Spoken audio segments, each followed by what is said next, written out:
भाई हम लोगों में से 90% लड़के ऐसे होते हैं जो किसी भी लड़की को पसंद करने के बाद उससे वन साइड लव करने लगते हैं। अगर वो एक बार बात कर ले तो उससे सच्चा वाला प्यार करने लगते हैं। और उन्हीं 90% लड़कों में से कुछ टाइम पहले मैं भी था। वैष्णवी ने सिर्फ मेरे से एक बार बात की थी। उसकी प्यारी आवाज, उसके बात करने का स्टाइल मेरे दिल को छू गया था।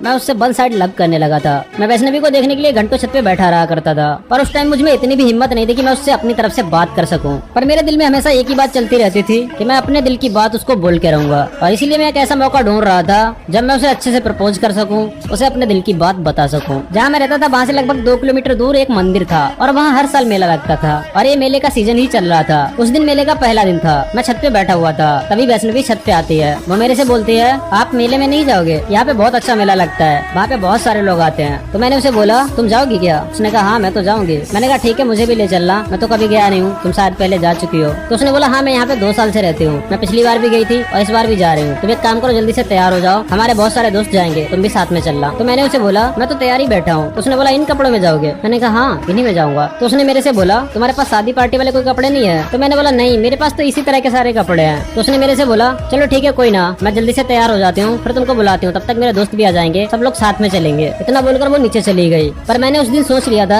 कि मैं वैष्णवी को मेले में प्रपोज करूंगा। फिर वो तैयार हो जाती है, उसके दोस्त आ जाते हैं। उसके दोस्तों में 2 लड़कियां थी और 2 लड़के थे। हम सब एक ऑटो में बैठे और मेले के लिए निकल गए। थोड़ी देर बाद हम लोग मेले में पहुंच गए। मेले में हम सब लोग थोड़ी देर तक साथ में घूमते रहे। उसके बाद वैष्णवी के जो दोस्त थे वो लोग अलग हो गए, क्योंकि वैष्णवी की जो लड़कियां दोस्त थी उन लड़कियों के वो दोनों बॉयफ्रेंड थे। उन लोगों ने बोला, हम थोड़ा अकेले में घूम के आते हैं, तब तक तुम लोग यहीं घूमो, फिर हम लोग साथ में घर चलेंगे। वैष्णवी और मैं दोनों साथ में खड़े थे। वैष्णवी चारों तरफ देख रही थी। तो मैंने उसे पूछा, क्या हुआ? उसने बोला, मेरा एक दोस्त आने वाला है, बहुत देर हो गई आया नहीं अभी तक। मुझे नहीं पता था कि वो दोस्त नहीं उसका बॉयफ्रेंड है। मैं तो बस यही सोच रहा था कि मैं कैसे वैष्णवी को प्रपोज करूं। फिर मैंने बहुत सारी हिम्मत जुटाई और वैष्णवी से बोला, वैष्णवी मैं तुमसे कुछ कहना चाहता हूँ। तो उसने बोला, क्या कहना चाहते हो तुम? कहो ना। तो मैंने बोला, आई लव यू वैष्णवी, मैं तुमसे प्यार करता हूँ, तुम मुझे बहुत अच्छी लगती हो। मैं अपनी बात पूरी भी नहीं कर पाया था, तब तक वो मुझे जोरदार थप्पड़ मारती है और बोलती है, तू पागल है, कोई लड़की तेरे से एक बार बात कर लेगी तो तू उससे प्यार करने लगेगा। तुझे पता नहीं मेरा बॉयफ्रेंड कौन है? मैं जिस कंपनी में काम करती हूँ वो उस कंपनी का HR है। उसकी महीने की सैलरी 50,000 रूपए है, तो उसके सामने कुछ भी नहीं है। तेरे पास तो शादी पार्टी में जाने के लिए अच्छे कपड़े भी नहीं है। उसकी ये सारी बातें किसी तलवार की तरह मेरे दिल को चीर रही थी। तब तक उसका बॉयफ्रेंड भी वहाँ पर आ जाता है। वो बोलता है, वैष्णवी क्या हुआ? तो वैष्णवी उसे बोलती है, मैं जहाँ रहती हूँ ये लड़का वहीं रहता है, मैंने इससे 2-4 बार नॉर्मली बात कर ली। तो ये बोलता है, मैं तुमसे प्यार करता हूँ, तुम मुझे बहुत अच्छी लगती हो। तो उसके बॉयफ्रेंड ने मेरे से बोला, तू किस कंपनी में काम करता है? यहाँ की आसपास सारी कंपनियों में मेरे को लोग जानते हैं, अगर मैंने एक बार किसी को बोल दिया तो तुझे भी हमेशा के लिए कंपनी से निकाल देंगे, यहाँ कोई भी तुझे कंपनी में काम भी नहीं देगा। उस दिन मैं पहली बार किसी लड़के के सामने रिजेक्ट हुआ था। मेरे सामने खड़े होकर वो लड़का जो ज्ञान दे रहा था, मैं चाहता तो उसे वहीं मार सकता था, पर मेरे घर की जिम्मेदारियों ने मुझे रोक लिया था। उस दिन मैं अपने रूम पे आया, मैंने अपना सारा सामान पैक किया और सीधा देहरादून चला गया। उसके बाद मैं